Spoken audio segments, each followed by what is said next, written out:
Hi there. My name is Martin Stone from Switch On Health, and thank you for joining us today in this free webinar on astrology and health. Now, if you've had anything at all to do with Switch On Health so far, there's a very good chance that you have already spoken with Jennifer, who works in our client support department. Now, Jennifer brings to her role decades of experience within our industry. And among her many talents, she is also an extremely keen astrologer. So I'm really looking forward to hearing more about what she has to tell us today. Now, if you're watching this live and you've got any questions, we will open it up for questions at the end. But if you want to, you're welcome just to type in any questions into the chat, and we'll definitely get to those at the end of the session. If you're watching this recording on YouTube, you're welcome to put any questions you've got into the comments box below, and we promise we will get back to you. Also, if you're watching this on YouTube and you like what we do and you'd like to see a bit more of this, you can help us out by clicking on that subscribe button, because the more subscribers we have, the more we can offer. And we look forward to offering you more. And on that note, I shall hand over to you, Jennifer. Thank you, Martin. And saying that decades in the industry is making me feel very old. Thank you for that.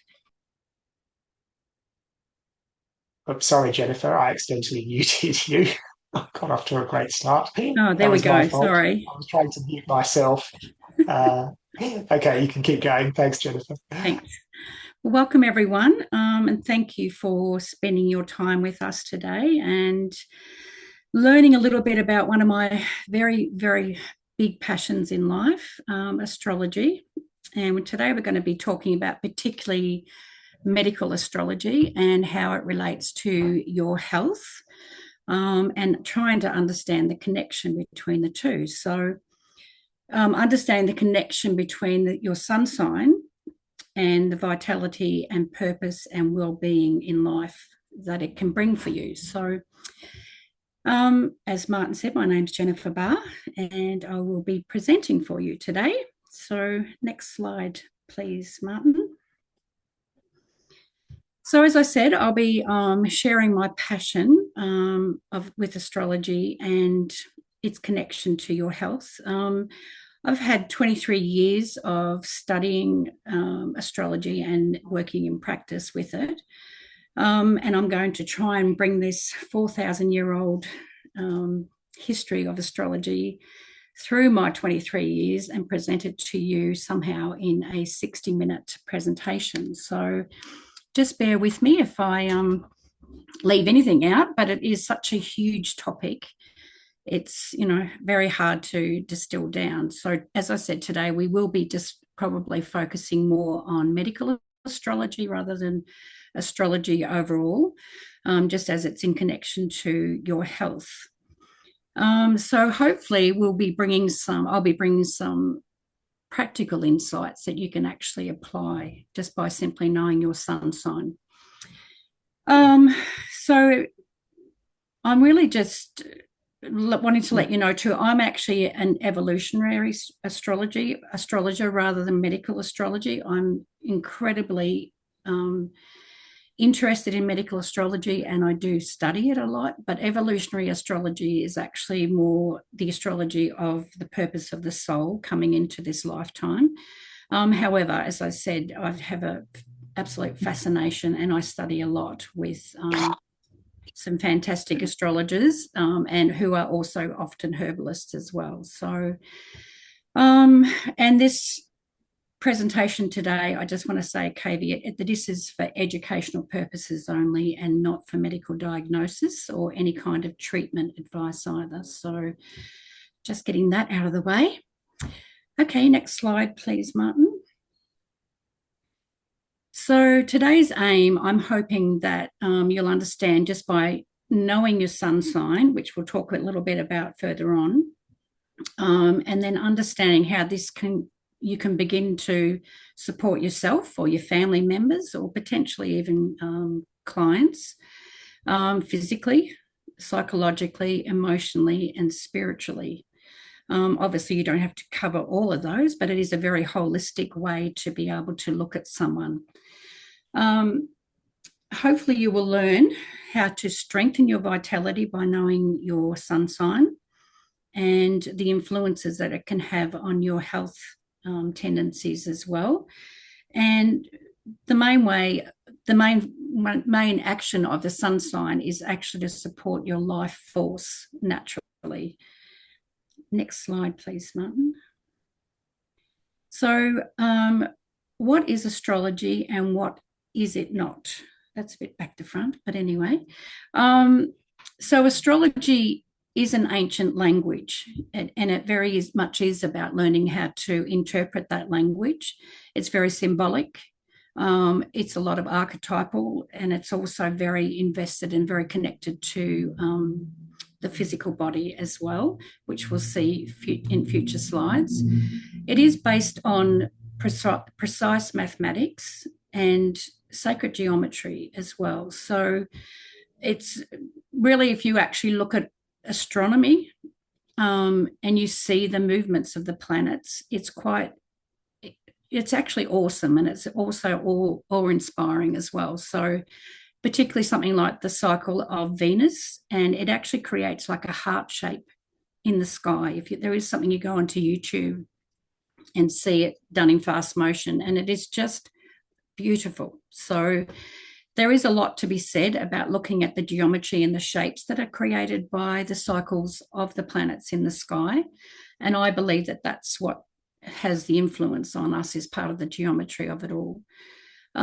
It's based on thousands of years of observation of many ancient cultures and specific scholars that used to actually really look at the movement of the stars over thousands of years and documented that. So medical astrology is primarily a reflective tool. And by that, I mean, you don't just use it just for diagnosis, but it can give you a lot of information if you really understand your full chart. And obviously that's years of study that brings that. It's the same as if you're studying naturopathy or herbalism. You don't just do a weekend course and call yourself that and start practicing. So it can be used to explore someone's propensity for stress, or how they may handle it, how they may not, what their emotional tendencies can be, what your lifestyle habits and strengths could be as well, and also areas requiring some of your weaknesses. So some focus where you may need to strengthen and focus a little bit more. Important again just to say that astrology does not diagnose disease. So there's nothing you can look at in the chart and say you will have X, Y, or Z.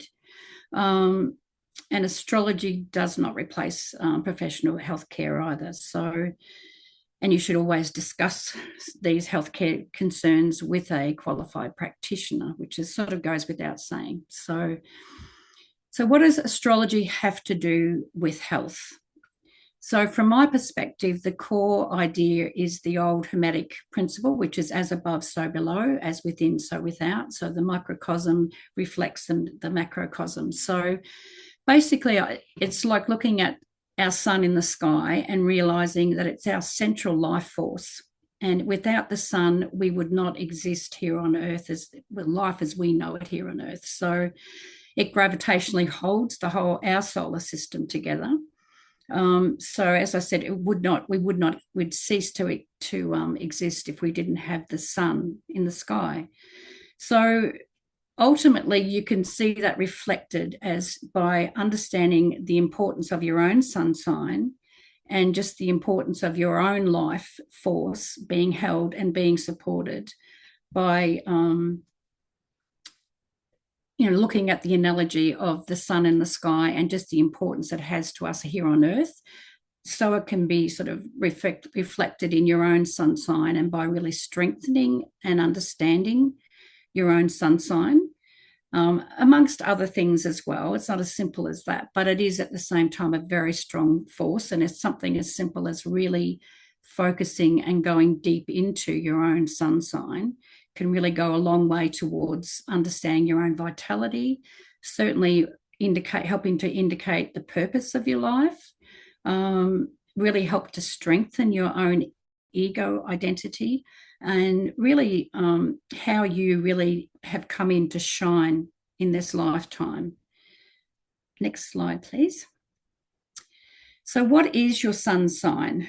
Sometimes called the birth sign, sometimes called a natal sign, star sign, all sorts of things called in the entertainment business of magazines. I know when I was a teenager, I always got the Dolly magazine, so I'm probably showing my age now, and always looked at the star signs for that week or that month or whatever it was. And I think it's also where a lot of astrologers start out is by looking at that as a teenager, maybe, and just having an interest in that. It certainly had always sparked my interest, even though it was just very much about, my sun sign and not knowing about the rest of it, which makes a big impact on your chart as well. So the zodiac sign that the sun occupied at the time of your birth and the date of your birth and the location of your birth actually makes a difference as well.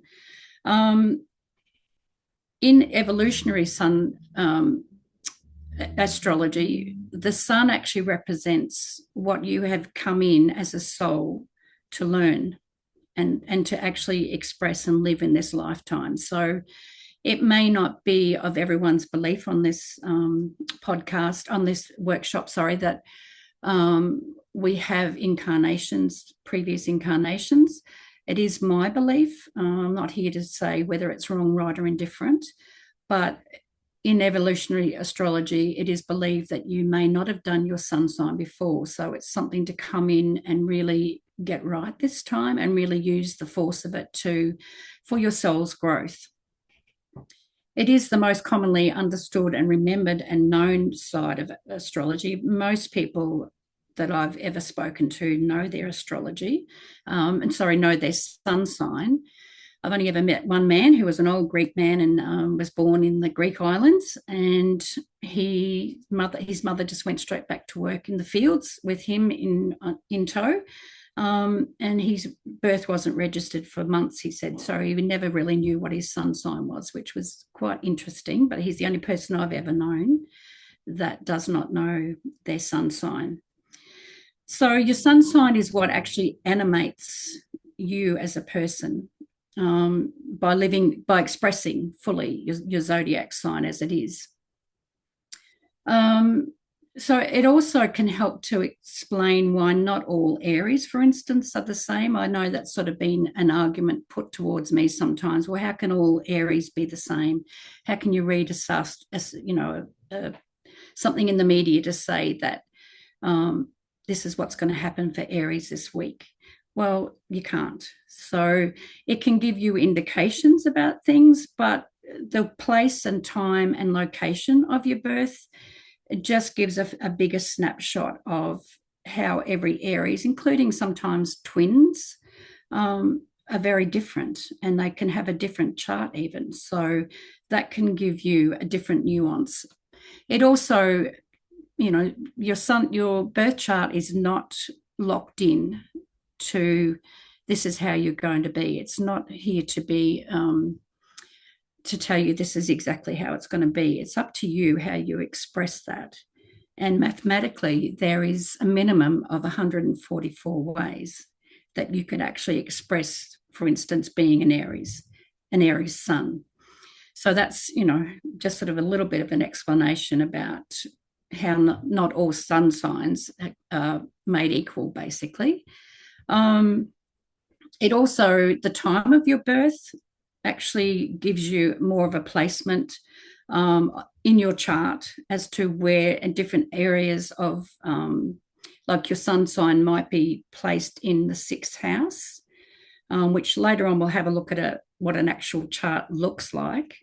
And the different houses, like pieces of the pie, and this can indicate where your sun sign, for instance, if it's in the 6th house, like mine is, that can indicate an area of life which will be a focus for where you can really shine and really utilize your sun sign energy.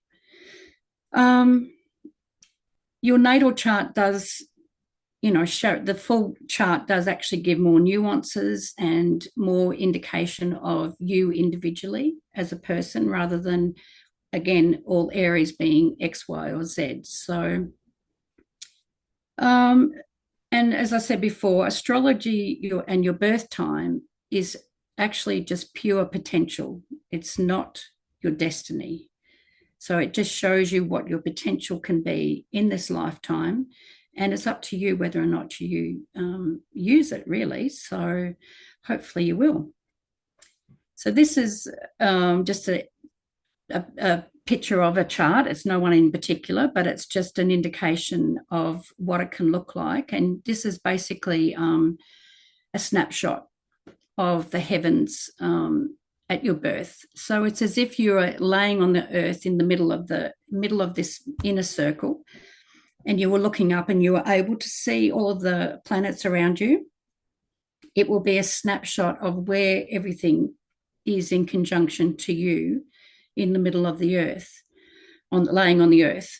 So the lines that you can see in the inner circle there, they are all called aspects, but these are basically how the different planetary influences or the different planets speak to each other and communicate with each other.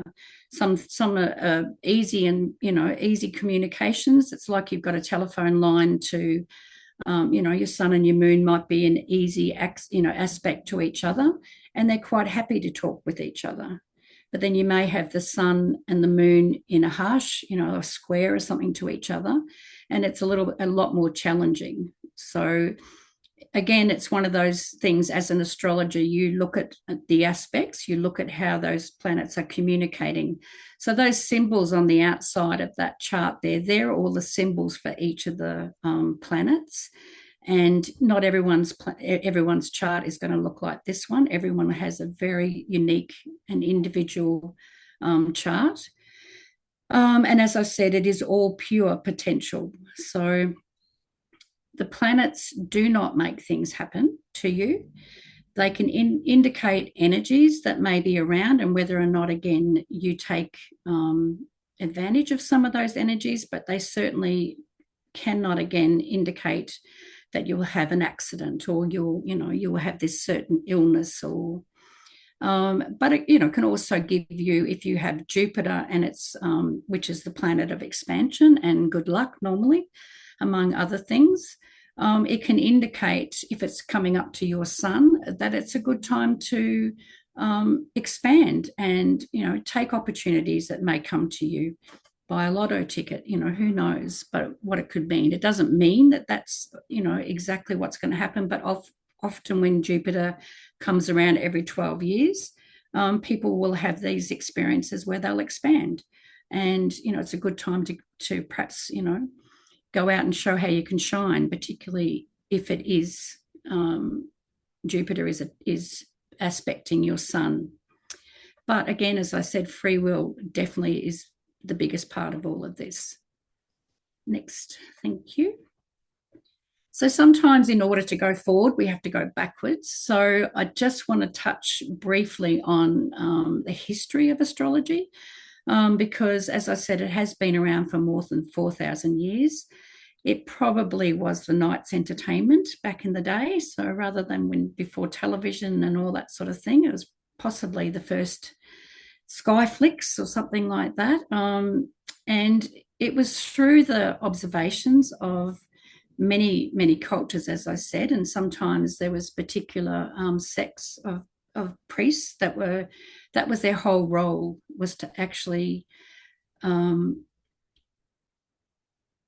speak to particularly to the royal family or something like that, or agriculturally as well. Once we did start living within that sort of a civilization, how by looking at the planetary cycles coming back, they would be able to tell when the rains were coming or when to plant things or etc. So it was also through those observations that they realized that different things coming back, as I said, like Jupiter coming back every 12 years to the same place in the sky, they would have noted that over thousands of years. So As we know ourselves, the moon goes around every 28 days, thereabouts. The sun every year, we will have a birthday once a year. Mercury goes around 88 days. And Mars is about 2.5 years. And I always find this very interesting too, because it's very much in connection to that first terrible twos age of toddlers, is when they have a Mars return. And I recently had my youngest granddaughter going through a real stage, and I went and looked at her chart, and sure enough, she had the Mars was her natal Mars had come back. And it's just really when the child first learns how to say no, and that they have, and to express their will. So it's always very interesting, I think, to see these sorts of cycles playing out. Next chart, thank you. So again, there's been many, many cultures throughout the world that have always had astrology is a big part of their cultural of cultural story for thousands of years. As you can see there, we know about the China, India, Egyptian, Mesopotamia is where it sort of started, which is modern day Iraq. Even the Australian Aboriginals have their own form of, they were very, very aware of astronomy, more so probably than astrology per se, although I have got a book at home that actually has the astrology of the Australian Aboriginals. And there's a picture there of the emu in the sky, and that always indicated something to do with the weather patterns as well here in Australia when they saw this particular configuration in the sky. So I always find that really interesting as well. So next slide, please. The Star of Bethlehem is another part of our history as well. It's said that the three wise men were Magi priests, and these were the priests that the scholars that I spoke about before, that they were actually a sect of priests that were around for thousands of years. And they were scholars of astronomy, astrology, and alchemy. And that was their whole role. They were basically brought up in their temples, which were called ziggurats. And these ziggurats are still found scattered throughout the world. So not just in the Middle East. And these were like observatories that were very much shaped similar to the pyramids. So again, geometry, I believe, come into that. And also like the Mayan temples and those sorts of things, where they had a flat part at the top of the roof, which was used for observing planetary influences. Next slide, please.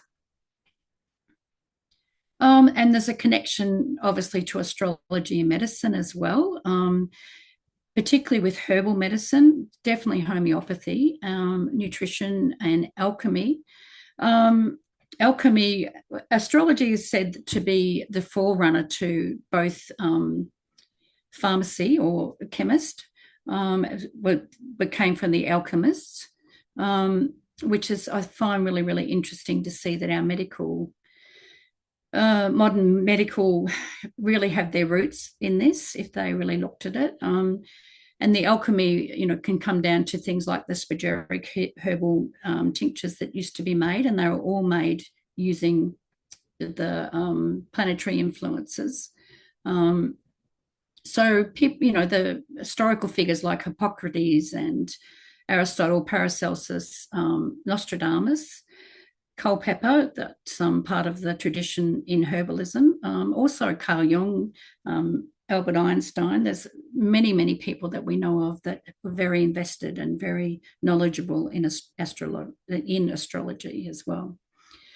Hippocrates, the father of medicine, it's said that he was attributed to saying, "A physician without knowledge of astrology has no right to call himself a physician." So I find, again, just that connection to our modern physicians as well. Next slide, please.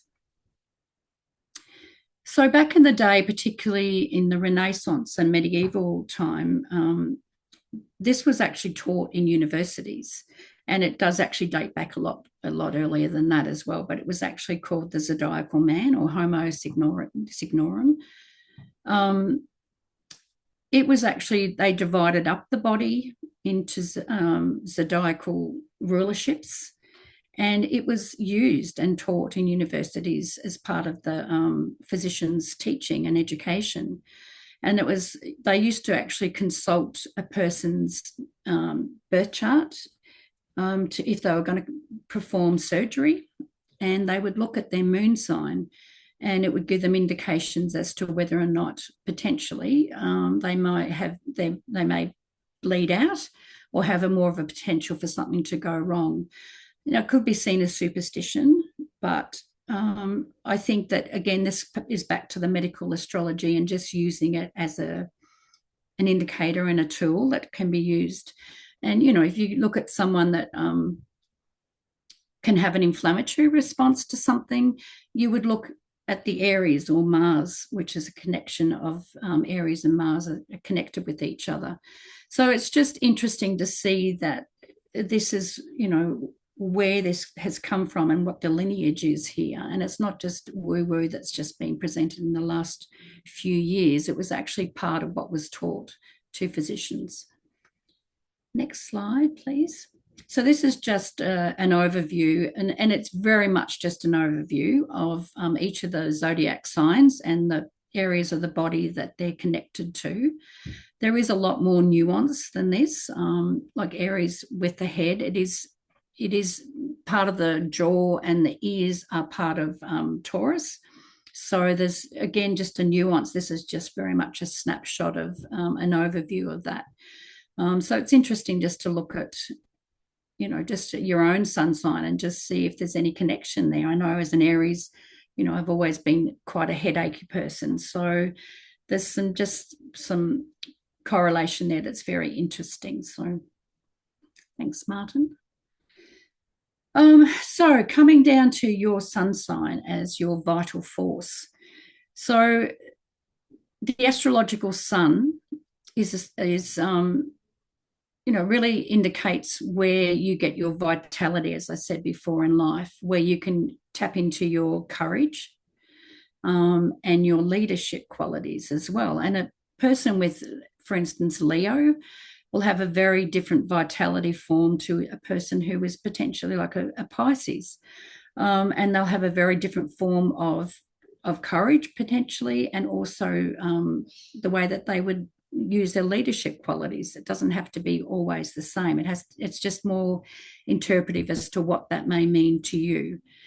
It is the indicator of where you do your ego development, and also where you develop your consciousness of being a human being, really. So how you identify as a human being is done through your sun sign. So again, an Aries would be very identified differently to what a Cancer would be, and neither wrong or right, but just by understanding that, you can take on your own identity as your own sun sign rather than trying to take on someone else's as well. As I said, it does also indicate your purpose, where you can find your sovereignty. It certainly can help with your self-expression and your creativity. Again, you would be very self-expressive or very creative differently as an Aries compared to a Pisces, for instance. It is very much associated with the rulership of Leo, because Leo is ruled by the sun. So energetic qualities, it is a fire element. It is a yang energy. It's warm. It's certainly the animator of your spirit. And it's very attached to and connected to the solar plexus and the third eye chakras, if that's something that anyone's interested in.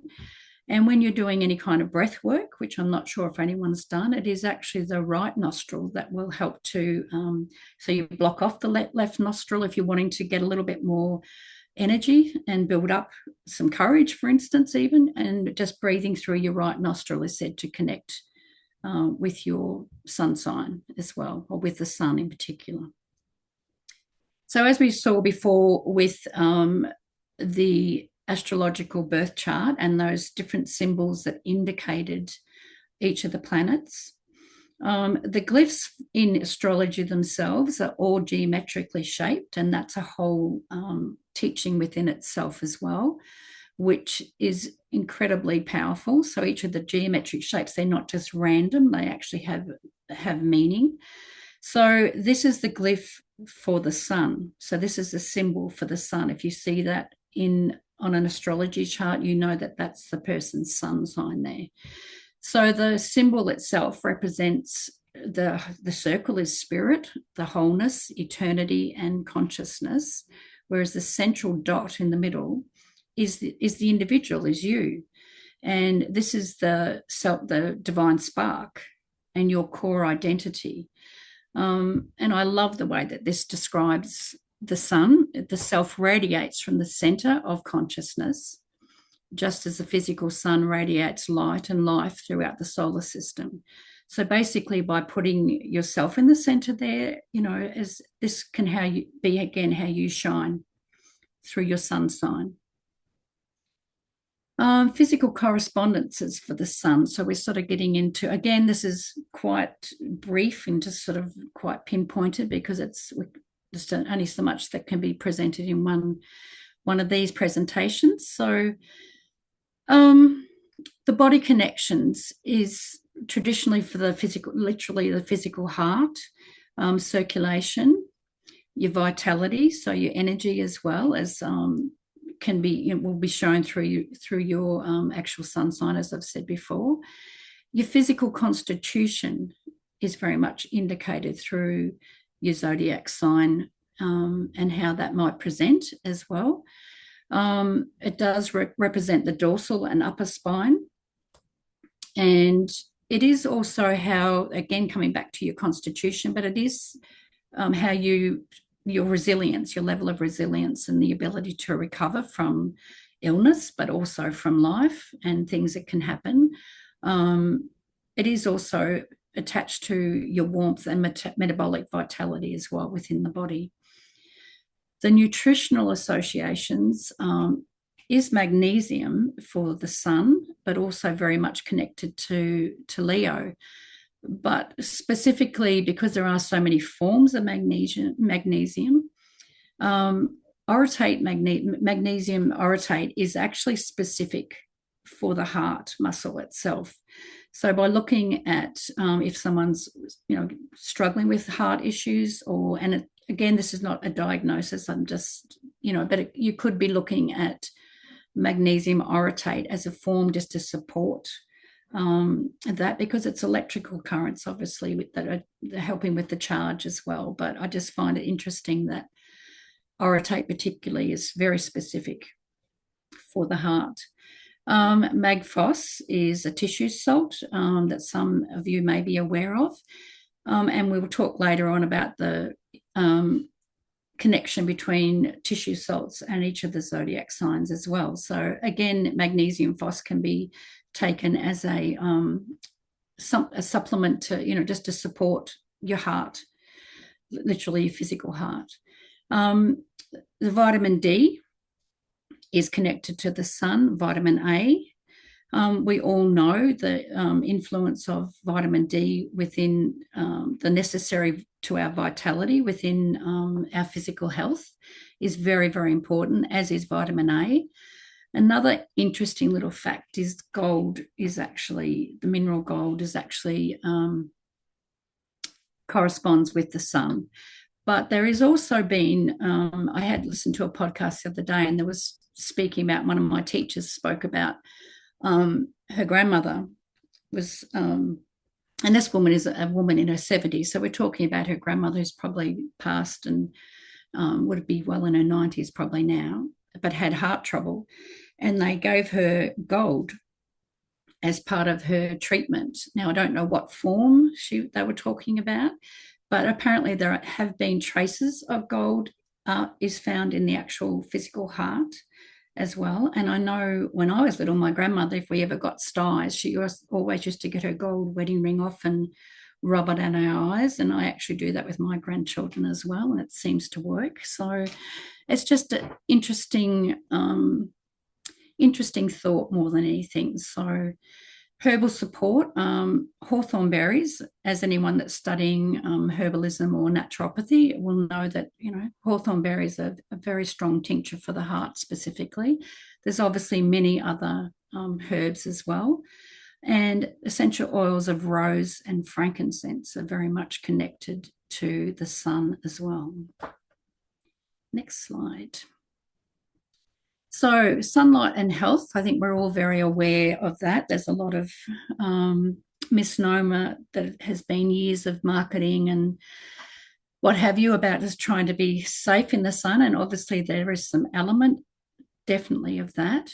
But there's a lot more stuff coming out now and a lot more information in regards to the importance of sunlight to our health. And the connection again just to light in general, sunrise or sunset as well, but the importance of sunlight obviously producing vitamin D in our bodies. And the other importance is sometimes to, obviously you need to be exposed to sunlight safely, and different skin colors are going to mean different elements and how long you need to spend in it. And there was recently a great podcast by Dr. Max Ghislaine, and he was actually talking about his whole thing is sunlight and vitamin D particularly.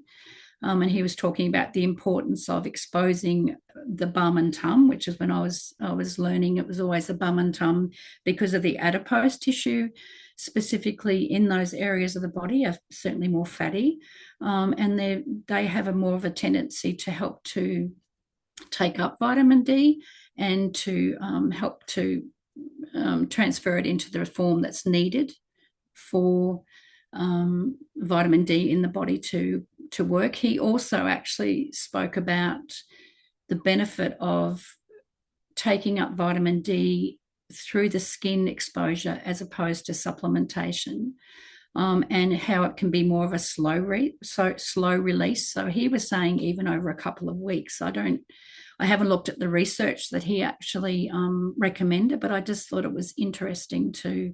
And this is only exposure that could be for a couple of minutes a day. I'm not talking about laying out in the sun indefinitely. It's well documented about mood regulation and our energy levels, certainly helps with circadian rhythms and our immune function as well. Also, obviously, deficiencies for, low mood and lethargy and seasonal depression is well documented as well. So low motivation, reduced vitality. I mean, back in the day, they used to have you would get sent off to a reformatory place and a lot of the therapy was to actually be out in the sunlight. So next slide, please. So how can you strengthen your sun sign? So firstly by living with purpose and meaning. And again, this purpose and meaning needs to be discovered. It's not just something that you can just wake up one day and say, I'm living on purpose. But your sun sign, the zodiac sign that it's in can actually help to indicate a little bit more about what your purpose is and how you can find meaning. Developing self-awareness, obviously, expressing your creativity and your individuality and really your authentic self. And again, that can be indicated through your sun sign, again, by understanding more deeply, what you are as an Aries or what you are as a Leo or whatever your sign is, and how that can actually help to express your creativity and your individuality. Spending time, obviously, in natural sunlight, we've just gone over that, and particularly caring for physical health and energy levels. And particularly things like, exercise, whatever that is to you, or spending time out in nature, building confidence through positive actions, honouring your unique strengths and gifts, cultivating joy particularly, and enthusiasm and gratitude is very much connected with your sun sign. And again, this is about finding what gives you joy as a Cancer or as what gives you joy as an Aries, just maybe different. It would be different. So and aligning your daily choices with your values. So taking responsibility for your own personal growth. So again, just strengthening your unique sun sign expression can go a long way to, increasing your vitality within your life. Next slide, please. So just coming back to what I said before about tissue salts connection to the zodiac signs. As we know, Schussler and, there's a few tissue salt people that have been, even Blackmore's from our Australian lineage. They really knew about the tissue salts back in the day, and they realized that each of these were connected to a particular zodiac sign. And it is said that if you use them in a particular way, so it's said that within your birth, if it's a normal 9-month birth, what is the word I'm trying to say? When you're in your mother's womb for 9 months, you are exposed to 9 different symbols, but you miss out, or 9 different zodiac signs, but you miss out on 3. So it's said by knowing and understanding your sun sign and the actual mineral that's attached, the tissue salt that's attached to that, and then the following 3, it'll actually help to mitigate any kind of mineral deficiencies that you may have. So it's a very interesting concept and a very interesting therapy, and it's something that is can be looked at, particularly even for pregnant women. They could be taking those if they know their due date. They could be taking the 12, and as well as the ones that potentially their baby may be going to miss out on. So again, this can be seen as a little bit of woo-woo, but again, it's, again, we know how safe tissue salts are, so it's not something that can be thought of as being potentially dangerous, even in pregnancy. Thank you. So just coming back to, reiterate again that astrology is not fatalism. It's not, you're not locked in and this is how it's going to be for you. I do believe there's an element of fate to everyone's life, but I do also believe the free will gives you the perception and, the ability to decide how you are going to, for instance, if you were born, with cerebral palsy or something, then, I've seen some people that go out and become comedians still, whereas someone else it may be a lot harder for them to overcome something like that. So it does give you the opportunity to make the best of whatever situation has happened. And, there could be some soul growth from that as well. So it does offer you self-awareness, insight into your own spirit and your own soul and your own personality. It offers timing. So as I said, if you're having a Jupiter return, there is a start date and an end date to that as well. And obviously windows of opportunity that could come as well. It does show and indicate some potential, and also, what your perspective and your choices are around that. So it does not remove personal responsibility, or, it does give you free will, but it also offers you conscious choice to how you're going to make the most of whatever it is that you're dealing with. So, which is really just life. So coming back again to the sun sign, astrology can offer you a deeper understanding of your own vital force by really truly understanding each of your zodiac sign that your sun is in. It also gives you an insight into emotional and energetic patterns that you have. But with that, you would be looking at your moon sign, the sign that the moon was in, and other elements as well. And it is a symbolic language for self-awareness. And it does complement and support holistic health as a therapy, but it's not going to give you all of the answers. In saying that too, I have sat with some really experienced herbalists who do use astrology as well, and it's quite impressive to see them go through a case study. And it's not, they're not just using they're still using all of their diagnostic tools and all of their abilities and their knowledge as a herbalist that they have learnt, but then adding the person's natal chart to it as well. It was really incredible to watch someone do that and pull that apart. So as I said, your birth chart is potential, but how you live it is totally your choice. And just a quote from Albert Einstein that he's purported to have said. So, astrology is a science in itself and contains an illuminating body of knowledge. It taught me many things, and I am greatly indebted to it. So, I'm hoping that Albert Einstein actually said that. He was quite a mystic as well as a very intelligent and incredibly important to our life for sure. So, but he did have a lot of mystical qualities about him. He was actually a Piscean. So I think, how many more have we got?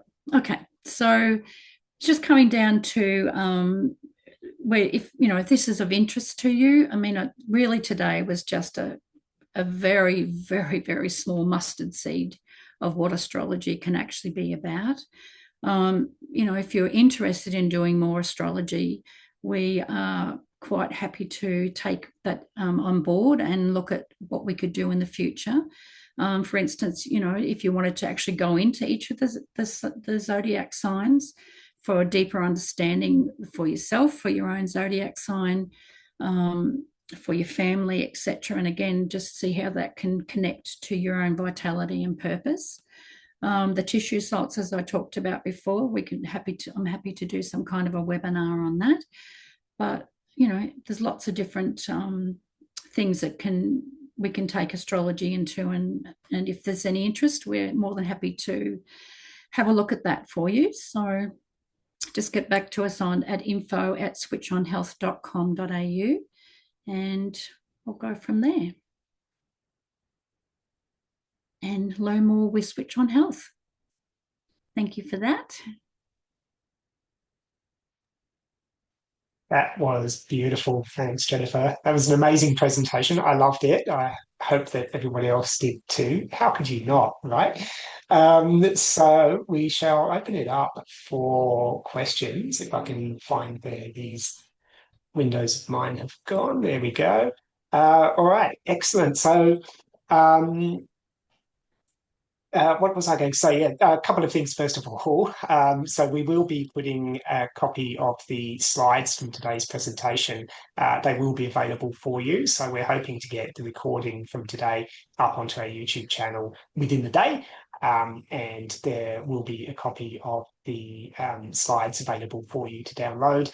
We will also be giving you a link to a survey evaluation. So if astrology is something you do want to learn more about, please do take the time just to fill out that very quick survey. That feedback will really help us in terms of knowing where we should be going and where we should be directing our efforts. So let's have a look at some of the questions we got. So first question for you, Jennifer. Nice, easy one. You'll be pleased to hear. So Shelley has said, is your zodiac sign and your sun sign the same thing?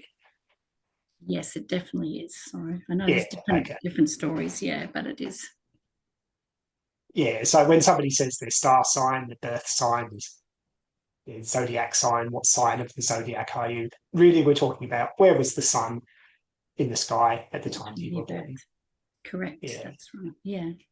Hopefully Yeah, that's okay. clear, because I know that some people, it's such a basic question to me. And I'm not trying to be derogatory. I just forget sometimes that people don't know that's what it is. Look, I think, yeah, I think, some of your presentation has really cleared up some of, I guess the most basic misconceptions. I really like what you said about how when you think about all the different influences, depending on where the planets are when you're born, and also the relationship of those planets to each other, this does help to explain why, when a tabloid newspaper says, oh, you're a Capricorn, all Capricorns are going to meet a tall, dark, handsome stranger this week. Obviously, Exactly. that's not how it works. So, yeah, I think you Exactly. did a good job of, clearing that Yeah. up. So I've got a few questions. I've always got questions. So I'll start asking you, and please, everybody else, any questions you've got, put them into the chat box, and hopefully we can get a bit of discussion going. Mhm. So Jennifer, you did mention earlier on evolutionary astrology. What's that?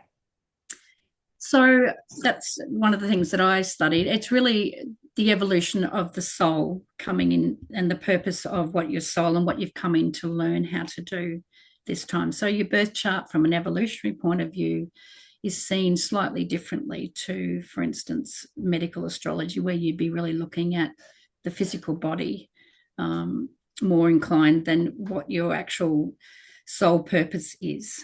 And and again, I understand that not everyone, this is their belief system, and so I'm just saying that for me, I've always been curious as to why I'm here and what's the purpose of it. So by looking at evolutionary astrology and the explanation of my birth chart through that lens, it actually has given me a lot more indication about what my purpose is in life, for instance, or what I've come in here to do. So, but that's looking not just at the sun, you're looking at all of the other different bits and pieces as well. So, did that Okay, great. answer I it? can see Catherine. Yeah, Catherine actually had the same question as me. Yeah, so Mm-hmm. that answers that one. So thanks, Catherine. We've got a question from Sean. What happens if you do not know what time you were born? Yeah. Um, a couple of things. You can actually contact the hospital you were born in, and they often, when you're a little bit older, they don't really like doing it. They have to pull a few teeth sometimes, and maybe pay some money, and they have to go down to the bowels of the hospital and get out your birth chart, your birth information. But most hospitals will do it. But again, you just sort of have to really request. I've got a form that I have that I send off sometimes. Um, Other than that, there is a thing called a rectification, and I am not an astrologer that does this because you have to have a very Virgoan tendency, I think, and patience of a saint. So you would go through a person's events of life when they got married or something, first baby or something like that, and you can start to discover someone's chart and develop that chart from different major events that have happened to them in life, because those pieces of the pie that I talked about are areas of life. And so it would be something that would be potentially, you know, going through that. But it is something that some people do. Some astrologers just focus on that. I don't think it's cheap, but that's a short answer. But most people can actually find out from the hospital. I have used divinatory things before, but again, that may not be for everyone, and it's been quite accurate as well. So, but otherwise, it's a bit hard, Sean. Yes. Yeah, I think we call that reverse engineering, where, Yeah. you sort of look at the end product and then figure out how it was built, Coming back. you know? Exactly. Yeah. Yeah, So yeah, you can still do a reading of a chart without the time. It just gives more specificity, really, and that sort of thing. So, yeah, great. Okay, we've got a question from Christine who says, thank you. Is there anyone teaching this in Australia at all as a course? I have only looked at Sage of Popham's course, so anyone similar in Australia that ties in with holistic herbalism would be great. yes, I've done Sage's courses myself because I could not find anyone here in Australia. So, um, it is something that I would look to do, because there's a lot, certainly I think there's a lot more to it than just, just a basic course as well. So but no, there's no one in Australia that I know of that has done it. And I've looked around myself as well. So, Back in the market there. That's what I'm thinking. All right, we've got a really good question here from Ormi. I hope I'm pronouncing your name correctly. All right, are you ready, Jennifer? oh, So yes. Ormi says, could you give an example of using a herb with astrology? I just started studying Western herbal medicine with Switch on Health, and marigold was mentioned, calendula, was mentioned historically as following the sun. So I was wondering, for example, can it strengthen a weakly placed sun in the chart? Um, yes. I mean, again, I don't want to get into seeming like I'm telling you different things. Calendula or marigold, normally because of the color, but the color is not always going to indicate that that's a sun herb. There's other indications, but it is generally recognized as that. Um, I would never say there's a weakly placed sun, because I think that everything has its strength. But there can be times when you may need to strengthen some sun. So, for instance, if you had that seasonal depression or something, then you could potentially look at something like calendula or marigold. Not even just to take, as a tincture or in a tea, but you could make, an oil out of it and actually rub it on your skin and just help with that, the warmth of that, if that sort of makes sense. But it's more just to strengthen your mood, I would say, than to think that it's a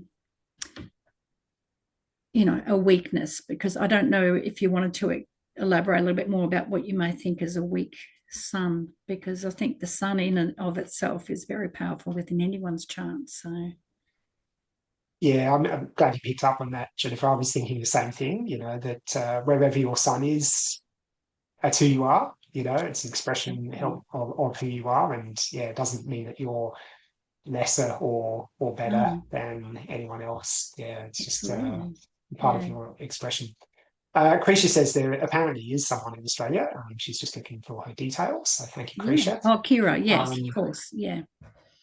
Yeah. uh, no, sorry, that's Krisha that asked that Yeah, made but that Kira, comment. Kira she's Kira Sutherland. Kira, Yes. Kira Sorry. Sutherland. Yeah.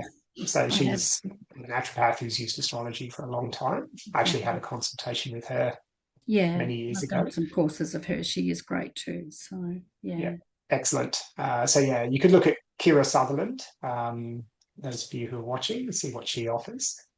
We've got another good question here from Dagmar, who says, "Thank you, Jennifer. Great information. Is there any difference of how planets influence us in the southern hemisphere?" Oh, this is the $1 million question.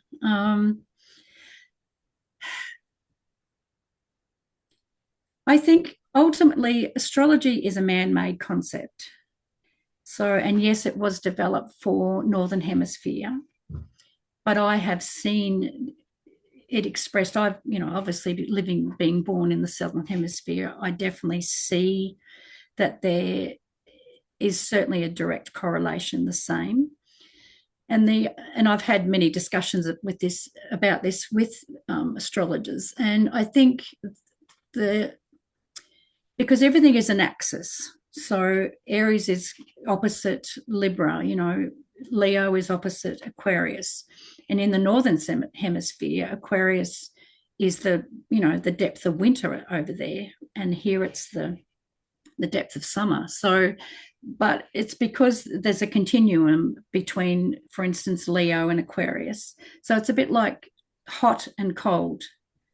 But where does hot become cold and where does cold become hot? Like they're just a continuum of each other, if that makes sense. So Leo and Aquarius, for instance, we're talking about here, it sort of reflects, and you can see traits of an Aquarian within a Leo, if that makes sense. So I think what I'm trying to say here is that can be a reflection of the southern hemisphere, as in seasons more than anything. I think if you're a Leo, you're a Leo. It's either the depth of summer or it's the depth of winter. Whatever it is, it's a fixed element, a fixed part of the actual season. So you're either in the depth of summer or you're in the depth of winter.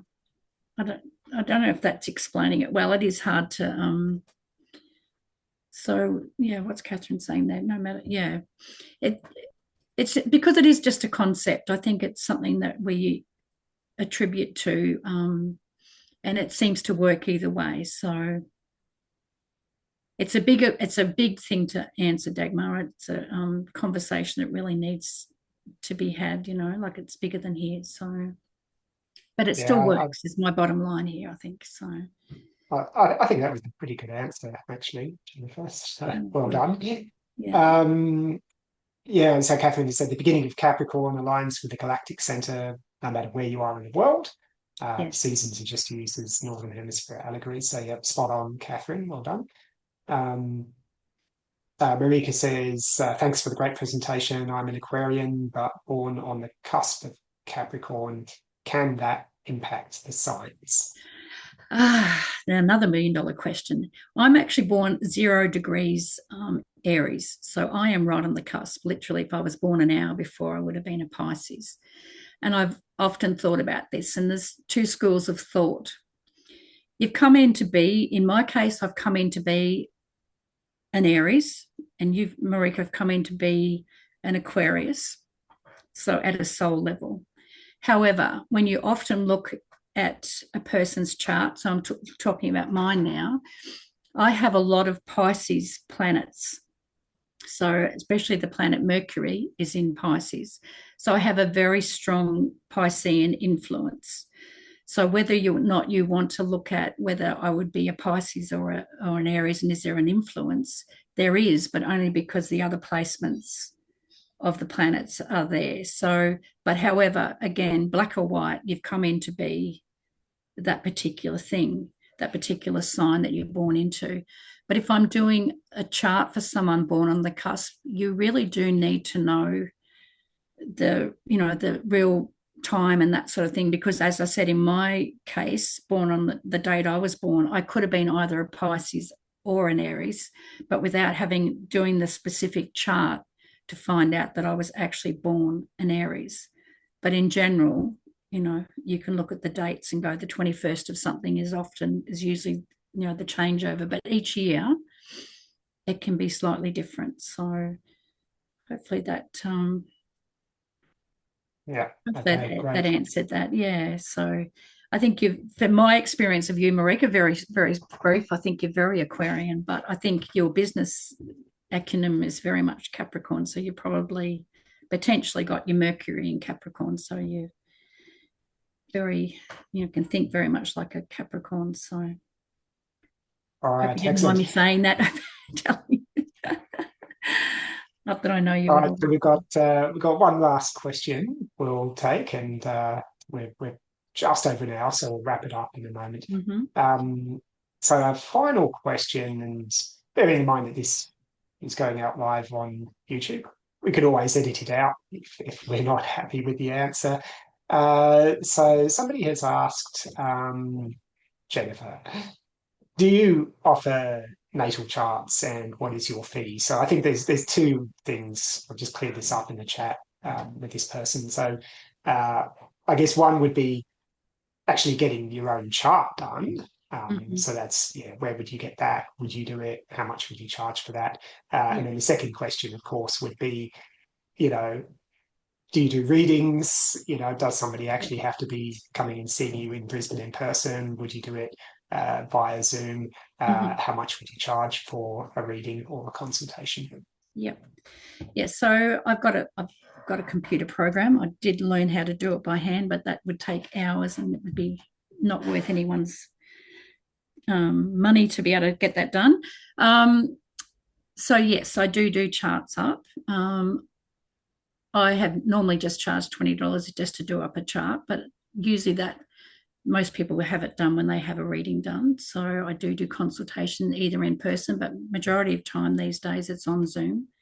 So I can do that. And then as part of that, you would get a copy of your um, birth chart as well. And often when I'm doing a reading, I'll do a progress chart and different things as well. So, and that's $150 for that. And that's recorded and everything as well. So probably will, I don't know if you, yeah, anyway, I was going to say if we edit this out, but anyway, who knows? Yeah. So, So I guess if somebody wanted a session with you, I guess, the session includes a chart, really, yeah, So best way to find you would be just get in touch with Switch On Health, and we'll yeah, pass on your details. Would that be a good way to do it? yeah, absolutely. Yeah, absolutely. So, And yes. I have, disclosure, I have actually had a consultation with Jennifer. So yeah, a year or two ago, I went went to see her just to find out the latest, what can I expect over the next 12 months. So, yeah, I can recommend it. Thank you. All right, excellent. Well, look, Jennifer, big round of applause from everybody, Thank I you. think, for Jennifer. There's lots of positive comments in the chat. I know that a Mm, lot of people really enjoyed today. And something I'll say, actually, you can probably tell from today's session that really Jennifer is just scratching the surface here. Like, we mm, haven't even talked about each of the 12 sun signs, let alone the relation to other planets or the houses and so on. So, yeah, there's a lot in astrology, but hopefully today has given you a little bit of inspiration to perhaps look into astrology a little bit further if it sounds like something you're interested in. So that's it from me. Jennifer, any closing words from you? no, I just want to thank everyone for this opportunity, really. So to share my passion with you all. So it it's something that absolutely has just I never get sick of it. I started studying in 2003, and it's just been something that's just opened my life and continues to. So I would highly recommend it to anyone if you're very interested in that sort of thing, just to help you understand yourself better. And yeah, hopefully learn further with us, which would be great. Thank you. Fantastic. Thank you to Fantastic. Martin too, to Switch on And Health. not just thank you to Jennifer, but also thank you to each of you for attending today's session live. I can tell you that it makes a huge difference to us when we do actually get people turning up to the live session. It does make us feel like, well, somebody actually appreciates our efforts and what we're doing. So thank you to each of you for coming along today on a Thursday lunchtime and joining us today. Hope you've enjoyed it as much as we have and learn more. Switch on Health. Bye bye. Thanks.